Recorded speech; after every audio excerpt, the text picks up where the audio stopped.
Dear student, here I am going to start conservation of angular momentum. We already discussed about angular momentum of a particle or a body L equal to R vector cross P vector. Yani moment of linear momentum. P is the linear momentum, R is the position vector of the particle from the point O, about which we are calculating angular momentum. So here we will discuss in which condition we can conserve angular momentum. We already discussed about conservation of linear momentum. Linear momentum conservation कब होता है? जब net external force zero हो. ठीक, यहां पर देखेंगे इसको अगर डिफरेंशिएट करें dl vector upon dt with respect to time, तो ये देखिए दोनों ही वेरी करते हैं. ठीक है, क्योंकि वेलोसिटी देखिए हम कर सकते हैं r vector first function cross dp vector upon dt plus p vector cross dr vector upon dt. We can write. Clear? ये dr बाई dt को हम क्या लिख सकते हैं? v वेक्टर लिख देते हैं. r vector cross dp vector upon dt plus p vector, इसको लिख सकते हैं mv vector cross v vector. ठीक है, देखिए अब क्या रिजल्ट मिला हमें. p वेक्टर को हमने mv वेक्टर लिखा, मास कांस्टेंट है, velocity vector cross velocity vector, तो cross product of two quantities along the same direction, ये क्या होगा? साइन जीरो आ जाएगा, साइन जीरो जीरो होगा, दैट दिस बिकम्स जीरो. तो हम लिख सकते हैं dl वेक्टर अपॉन dt यानी rate of change of angular momentum, r vector cross dp upon dt क्या होता है? f vector. ये r क्रॉस f क्या हुआ? टॉर्क. तो ये हुआ torque external vector dl vector upon dt, क्योंकि r क्रॉस f तो हमने टॉर्क लिखा था. तो अब मैं यहां पर कह रहा हूं जैसे सिमिलरली हम लीनियर मोशन की बात कर रहे थे वैसा ही यहां पर कर रहे हैं. लीनियर में नेट एक्सटर्नल फोर्स जीरो किया था तो हमने लीनियर मोमेंटम कंजर्वेशन किया था.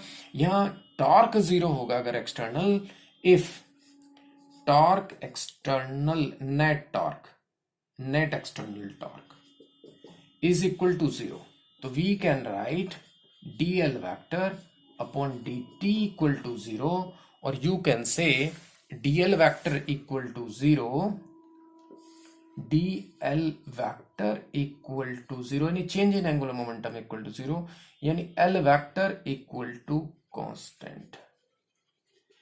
यानी we can conserve angular momentum in the absence of net external torque.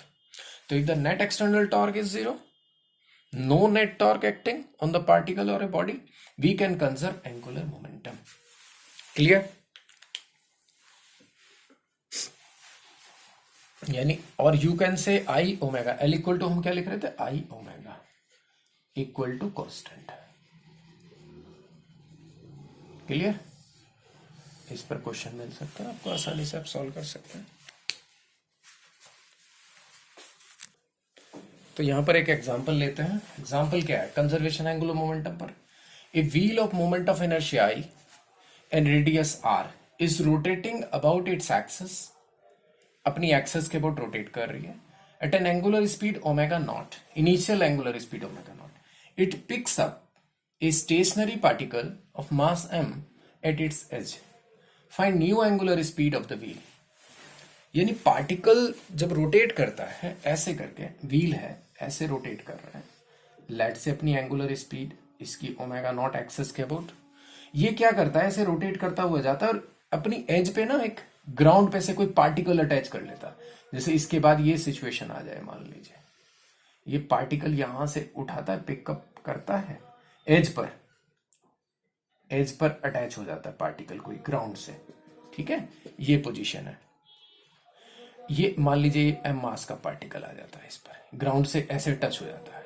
ठीक है, तो अब इसका एंगुलर स्पीड तो सेम नहीं रहेगा, ऑब्वियसली डिफरेंट रहेगा, क्योंकि मोमेंट ऑफ इनर्शिया सिस्टम का बदल गया होगा. वही चीज करनी है. अब व्हील का मास नहीं दिया, मोमेंट ऑफ इनर्शिया दे रखा है, रेडियस r दे रखी, रेडियस अभी भी वही रहेगी. क्लियर? अब क्या हम ये देखें भाई बाद के एंगुलर मोमेंटम को कैलकुलेट करने के लिए, लेट से बाद का एंगुलर वेलोसिटी ओमेगा है, तो एंगुलर वेलोसिटी कैलकुलेट करने के लिए क्या हम एंगुलर मोमेंटम कंजर कर सकते हैं? सबसे पहली चीज क्या कैसे कैलकुलेट करेंगे? Final velocity after the pickup this particle on the edge. कैसे कैलकुलेट करें? देखिए इसमें कोई टाइम नहीं दिया हुआ है। टाइम दिया होता, टॉर्क होता तो हम रोटेशनल मोशन की इक्वेशन लगा लेते, वो भी नहीं लग पाएंगे। तो फिर हुआ क्या होगा ऐसा जिससे कि प्रॉब्लम भी सॉल्व हो पाए? पार्टिकल जब अटैच हुआ है तो पार्टिकल प्लस ये व्हील, पूरे सिस्टम को मैं देखूं तो नेट एक्सटर्नल टॉर्क तो जीरो है। यस और नो? तो क्या हम एंगुलर मोमेंटम कंजर कर सकते हैं? यस। देखिए सिस्टम के बिना अलग अलग देखेंगे तो एंगल टॉर्क आएगा, क्योंकि इसका वेट का टॉर्क आ जाएगा एक्सिस के अबाउट, कुछ कंपोनेंट वगैरह फोर्स परपेंडिकुलर ले लेंगे, टॉर्क लगाएंगे। लेकिन पूरे सिस्टम की बात करेंगे तो फिर नेट एक्सटर्नल टॉर्क जीरो रहेगा। तो एंगुलर मोमेंटम कंजर कर सकते हैं। ठीक है, एंगुलर मोमेंटम कंजर करते हैं सिस्टम का। पहले एंगुलर मोमेंटम कितना था? By angular momentum conservation, angular momentum conservation. बाद का वेलोसिटी हमने ओमेगा ले लिया, पहले का एंगुलर मोमेंटम इनिशियल और एंगुलर मोमेंटम फाइनल। अब एंगुलर मोमेंटम क्या होता है? I omega. तो पहले का तो आई ओमेगा है, आई दे ही रखा है इसने, यानी हम ये लिख सकते हैं I one omega one is equal to I two omega two. ये तो लिख सकते हैं, ओमेगा टू ओमेगा मान लिया हमने। आई वन कितना है? आई है। ओमेगा वन कितना है? ओमेगा नॉट है। और आई टू कैसे निकलेगा? इसका आई है, व्हील का तो इसके अबाउट आई है। ठीक है, इस पार्टिकल का कितना हो जाएगा? पार्टिकल की डिस्टेंस कितनी इससे?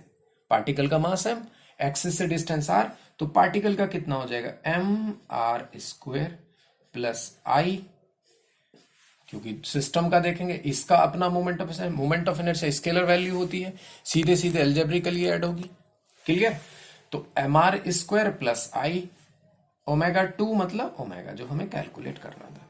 तो final angular velocity I omega not upon M R square plus I, this is the final angular velocity of the wheel. अब सिस्टम का देखना पड़ेगा। आई पार्टिकल का अलग देखेंगे, ये रिजिड बॉडी अपने आप में, व्हील पहले जितना था मोमेंट ऑफ इनर्शिया वही रहा, प्लस पार्टिकल का और आ गया। क्लियर? तो ये कंजर्वेशन एंगुलर मोमेंटम पर बेस्ड प्रॉब्लम थी।